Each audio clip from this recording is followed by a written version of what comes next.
Zina za lokolo zambiri. Talking of entertainment, that's not an issue.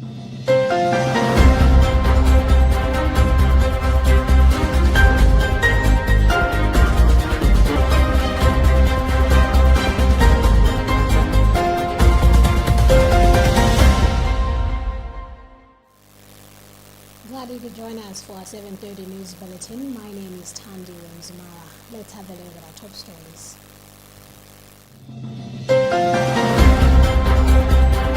Pope Francis warns against invoking God's name to foment hate and violence. President Lazarus Chakwera speaks tough against handouts during campaigns. Over 1 million people to benefit from this year's agriculture inputs program. And in other news, World Health Organization (WHO) takes action on monkeypox virus as cases increase in Africa.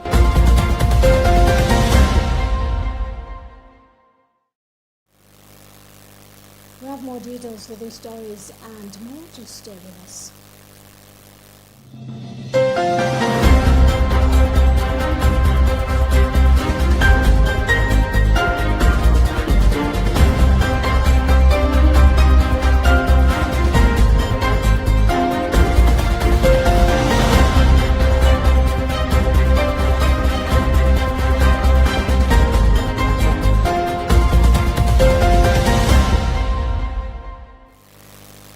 Pope Francis has reiterated that religion must never be used to incite hatred and violence, but instead to promote fraternity among people.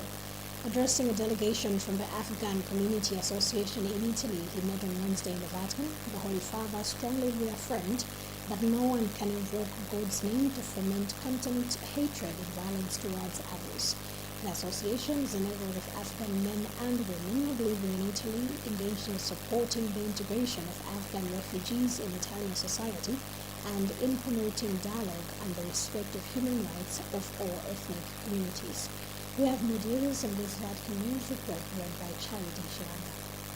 In his address, the Pope began by reflecting on the tragic history of Afghanistan, highlighting the decades of instability, warfare, internal strife, and widespread human rights abuses that have forced many to flee the country. He lamented that Afghanistan's ethnic diversity, instead of being a source of strength, is often exploited as a basis for discrimination, exclusion, and even persecution. The Pope also mentioned the dire situation along the Pakistan border, where many Afghans have sought refuge. Afghanistan also suffers from abuse and discrimination there. Amidst these challenges, the Pope emphasized that religion should serve to ease tensions and create an environment where everyone enjoys full citizenship rights without discrimination.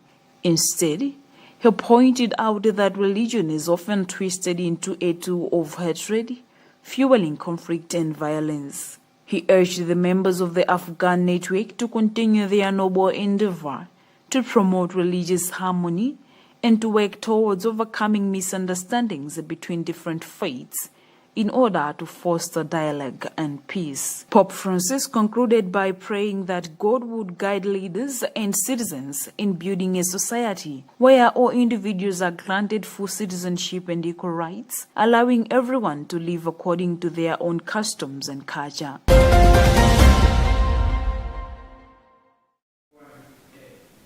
State President Dr. Lazarus Chakwera has spoken tough against money splashing and deforming campaigns by aspirants in the 2024 MCP convention.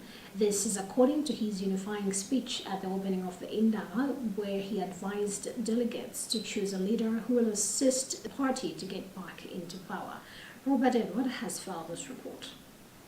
The Malawi leader, who is also the party's president, Dr. Lazarus Chakwera, did not mince words but call it sad that some candidates have been splashing money to delegates as a campaign method, ignoring the laws that bars the vice. He further addressed the issue of barring some aspirants from contesting, saying everyone is welcomed in the party. Nzopesa chisoni kwambiri chifukwa winasa kuna mizena mpando olowera ndalama sumakhalapo mokhazikika mpofunika kuti aliyense azilandiridwa kaya nkupikisana mipando mpofunika kuti aliyense apange nawo komanso apange motsatira dongosolo. The 2024 National Elective Convention for the party will run until Saturday, 10th August 2024. Major positions creating heated competition include Secretary General, First and Second Deputy President, and Treasurer General. Currently, the delegates have been voting for the candidates in their top positions. For Luntha, this is Robert Edward. Now, for more details on the MCP convention, I am being joined by Herbert Katanda online, our reporter who is right now at the Bingu International Convention Center in Lilongwe for the latest this evening. Good evening, Herbert Katanda. How are you? Good evening, Sandy. I'm right. How are you? I'm doing all right. Now, as I did actually inform our viewers this evening that you are at the Bingu International Convention Center, tell me, how is the mood at the moment at the BICC? Right at the moment, I'm standing at the gateway of the convention room where the president of the party, Dr. Lazarus Chakwera, and other party officials, as well as the delegates who are the voters today, have convened, and other supporters of the party are outside the premises, and some supporters are aware the printing of the identity cards is being done. So in the convention room, they haven't allowed us to enter, but from the sources who are within the delegates, we have been informed that they had an evaluation of how the party has operated in the previous 5 years. So among other speakers was the Director of Elections, Dr. Elias Chakwera, who said the Malawi Congress Party has been one of the successful parties in Malawi in terms of the by-elections that the party has managed to win. We talk of the by-elections that happened since the June 2019 elections. And another speaker was the party's Treasurer General, Dr. Albert Bawara, who made mention that the party introduced various initiatives to make sure that it raises funds for this convention as well as the campaign in the run-up to the 2025 elections. But what's more surprising is what he mentioned in his presentation, that even though the party managed to raise the fund, some people within the party have embezzled the fund. For instance, the fund which the party managed to raise during the Jambala night, which was held months ago. So as of now, the supporters outside are waiting for the delegates to vote inside as the talks continue.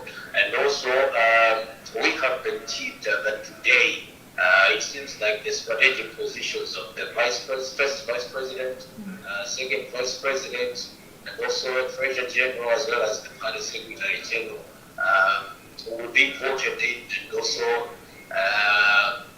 definitely with Rexon Munro, who is one of the, he's well known as the rights activist, but he's going to introduce himself as to why he is here. Good evening. Yes, good evening. All right. This is the second time, if not the third time, seeing you at Malawi Congress Party events. Well, would you just tell people why are you here, and should we still recognize you as the rights activist or now as a senior Malawi Congress Party member? Once the rights activist, I will still remain with that, because in politics, they are fighting big. Yeah, so in the short, now I'm in a politician. All right. Of Malawi Congress Party. joined the party in January this year. Correct. Yeah. All right. So you are here. You have seen what has happened in the morning, in the afternoon. This is a subject. It's a situational analysis. They are trying to analyze where we are coming from, where we are, and where we want to go. Definitely, they can't just go into election without assessing what have been in the past as you are preparing to move forward. So, definitely, this is exactly what it is. All right. Yeah. In terms of the elections, what are you expecting? Do you expect that maybe this will be the rallies that have been there ever since they announced the dates? There was no rallies in the country. In an organization expectancies adopted the finding as rounds. Because in rounds, there was a vote, everybody was running for that. No, this convention is the one that is going to surround what we expected. If you remember the president made a speech, okay? The speech of hope to all the delegates, that this should be an opportunity for the delegates. As a delegate, it means they have been delegated by the people in grassroots do a good job of coming up with the leadership that is going to help the president in this next election. Being the first party to vote the National Elective Conference, what impact will this have the party as it prepares for the general election? In fact, this is the NCP has made a set test. It's a set tester.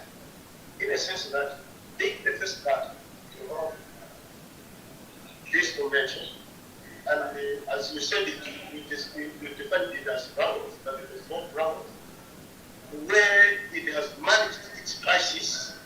That also should give a lesson, not only a lesson, and we should take an example the way OCP has made, because if it was other people, as we are saying now, people would have been in court now fighting with inductions.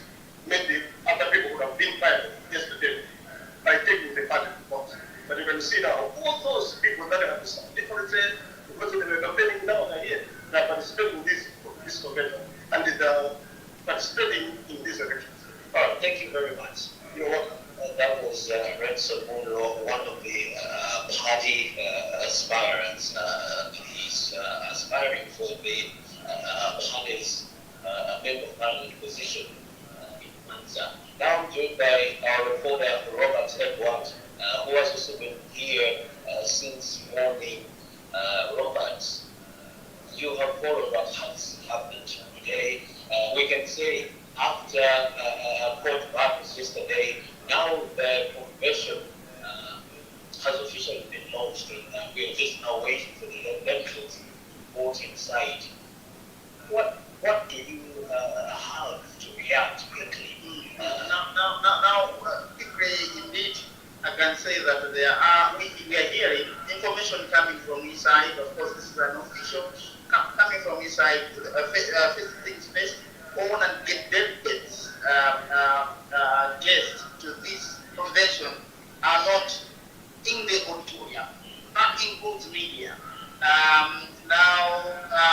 Who are hearing they're listening to the presentations made by the Treasury General, and I heard that there will also be another presentation from the Secretary General and the Director of Elections, who has already made his presentation.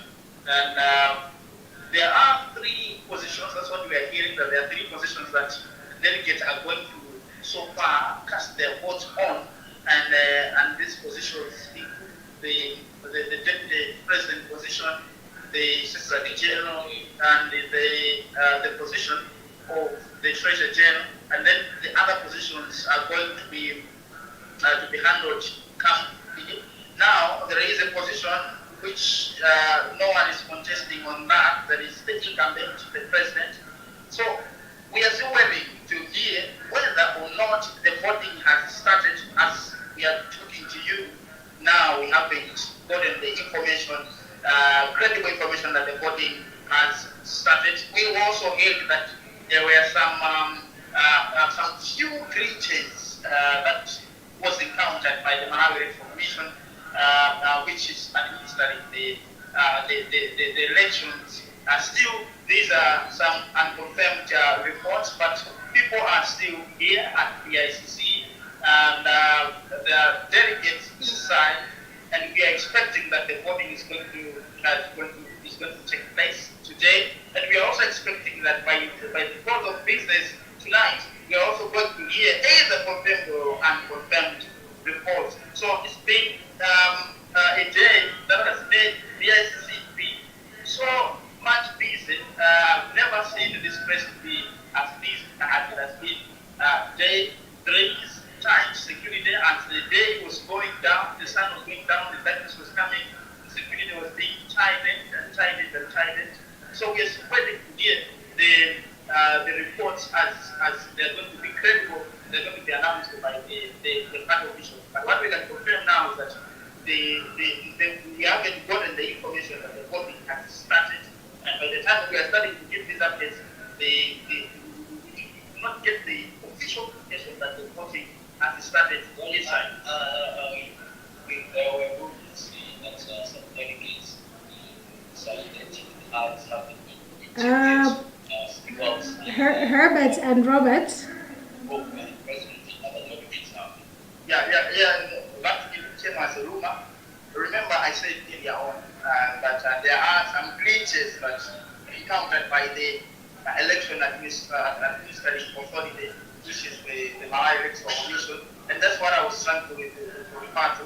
Plus other glitches, in my understanding, this is a very big event, and you cannot expect that something like this can just cost something like that. Actually, the chairperson of the convention,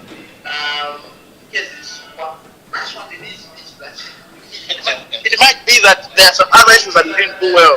He has asked the party members for forgiveness even before this. So there is that, and that also takes us back to the speech of the president. Just wanted to take some minutes to analyze the speech of the president. So first of all, the president is saying he's ready. All right. So this is the first time that the president has come out publicly, open out to say, I am actually going to stand for the presidency. it has been a rumor all along. It's been people Now talking the about president that. has confirmed. Yes, it's been people talking about that. The president has confirmed that he's going to stand on the ticket of the Malawi Congress Party. And then there is another thing that also came out.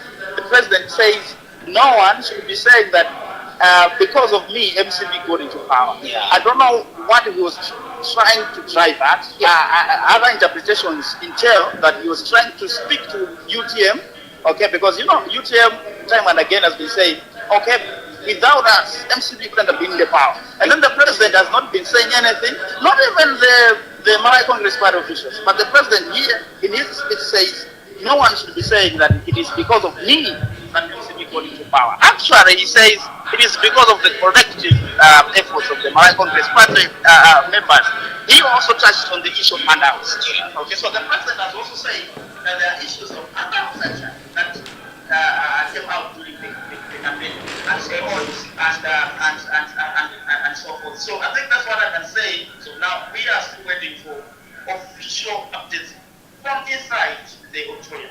All right, something Robert has also just mentioned a very important thing that the Malawi Congress Party is the one steering this election.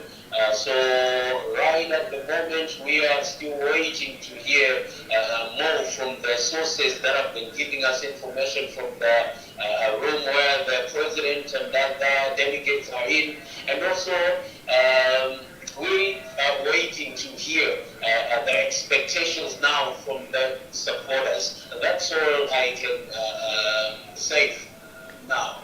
Well, thank you very much, Herbert Katanda, for that information, and as well, Robert Edward. I believe that we'll keep informing Malawians right here on Luntha TV, also on our online platforms, more details about how the National Elective Convention for the MCP is going. Thank you so much for your time. Thank you very much. Now that was Herbert Katanda as well as Robert Edward, our reporters at the Bingu International Convention Center in Ilongwe, where MCP is hosting its National Elective Convention to this day for 3 days, from today, Thursday 8th to Saturday the 10th of August 2024. Now, moving on in our news, the Ministry of Agriculture has disclosed that the Affordable Inputs Program, AIP, this year targets to benefit about 1,054,945 people, a decrease from 1.5 million beneficiaries targeted last year. In an interview with Luntha TV, Principal Secretary for Irrigation in the Ministry of Agriculture, Geoffrey Mamba, said this year's program is targeting productive farmers with 0.4 hectares of land. We have more details in this report found by Charity Shilanga. In his remarks, Mamba said the government is aware of the challenges of land size farmers have, more especially in the southern region, saying the ministry will look into the issue to accommodate those with less than 0.4 hectares of land in the region. He said despite escalating prices of fertilizer, government has maintained the 15,000 kwacha contribution per bag, so that government contributes 67,900 kwacha for each bag of fertilizer. According to Mamba, the ministry is finalizing the fertilizer procurement processes, estimating that within the month of September or October, the country must have the fertilizers for distribution and have the program launched. He further indicated that there is a small difference in terms of the way they have structured the contracts, where suppliers will be paid in Malawi kwacha to deal with forex burden. Let me also indicate that there is a small difference this year in terms of the way we have structured the contract. The contract is requiring suppliers that when they supply, they will be paid in Malawi kwacha. So in terms of the burden there, it has shifted from the ministry to the suppliers, because they will be paid in Malawi kwacha and they have to discuss with their banks to arrange for the forex. Commenting on the matter, Chairperson of the Parliamentary Committee on Agriculture and Irrigation, Samir Suleiman, expressed dissatisfaction with the pace of the AIP preparations. He urged the ministry to speed up the procurement process so that by the end of September, the country must have fertilizer. As you know, this is August. The list for suppliers is not yet out. Contracts have not been signed. Number of beneficiaries, the list has not been released. And the most important one is the procurement issues. You know that we don't keep enough stocks of fertilizer in Malawi. Most of it has to come from outside. And if we are importing fertilizer, it takes at least 4 months for the fertilizer to reach Malawi. And we are already looking at November, December. So we are late. What they have told us is not convincing, but we are hoping that they will speed up the process so that by end September, we should start having fertilizers in the country. The Ministry of Agriculture reports that each farmer will have access to 1 bag of NPK and 1 bag of urea.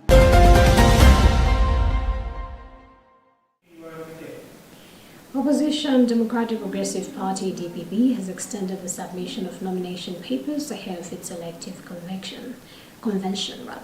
The decision was announced by the party spokesperson Shadrack Namalumba, who confirmed that the extension allows for more time to receive nomination papers and fees. Emmanuel Shocha has more details. In an interview with Luntha Television, Namalumba explained that the party steering committee for the convention extended the submission of nomination papers and the payment of the nomination fee. Namalumba added that this decision was made to allow more people to come forward and submit nomination, emphasizing that the party belongs to its members. Let me confess that the committee which is preparing and organizing the elective convention for the Democratic Progressive Party have made a resolution.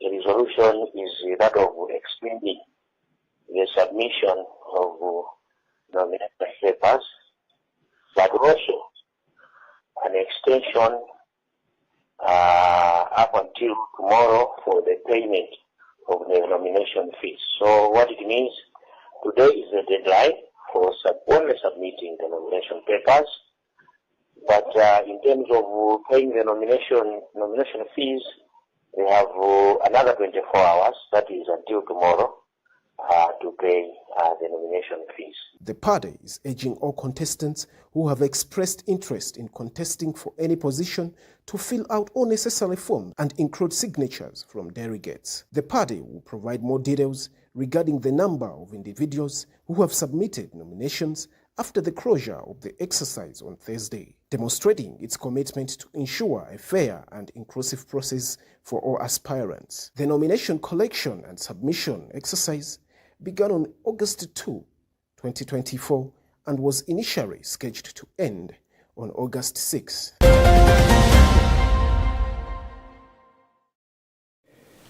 In sports, the first round of the TNM Super League has reportedly grossed 689 million Malawi kwacha in total gate revenue.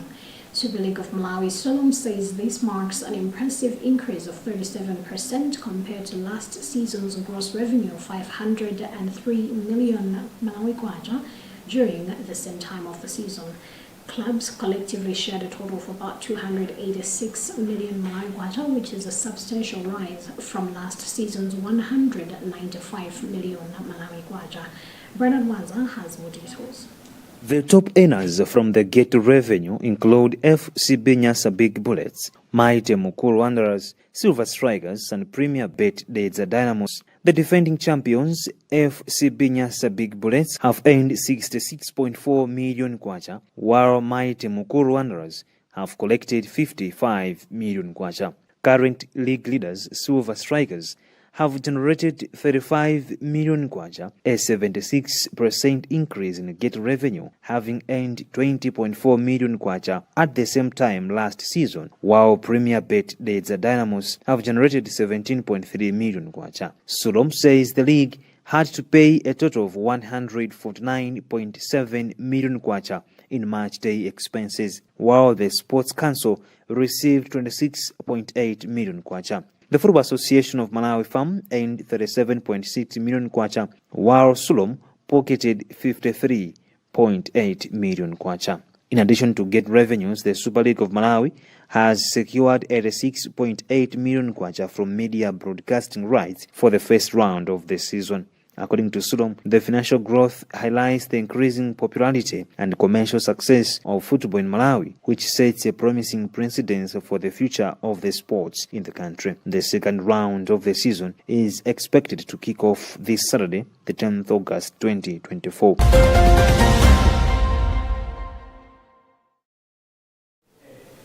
Now, in other news, World Health Organization WHO Director General Tedros Adhanom Ghebreyesus has summoned an emergency meeting of international experts on Wednesday as cases of the most dangerous monkeypox virus variant surge in African countries.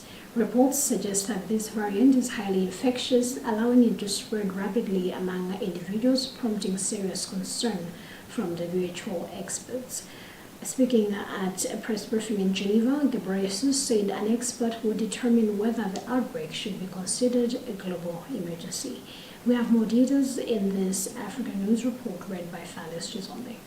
Ghebreyesus stated that WHO has disbursed $1 million from its emergency fund to assist in addressing the monkeypox outbreak. The African Centers for Disease Control and Prevention announced last week that monkeypox has been identified in 10 African nations this year, with DR Congo accounting for over 96% of all cases and fatalities. According to the Africa CDC, nearly 70% of the cases in Congo are among children aged 15 and younger, and these children make up 85% of the deaths.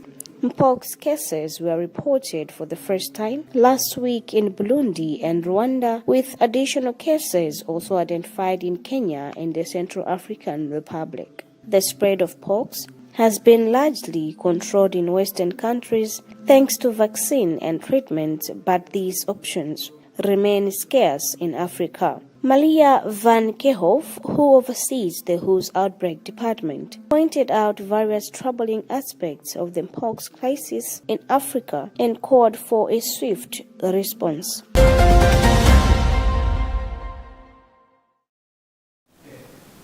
That item marks the end of our news bulletin, but before we leave, here's a reminder of our top stories. Pope Francis warns against invoking God's name to foment hate and violence. President Lazarus Chakwera speaks tough against handouts during campaigns. Over 1 million people to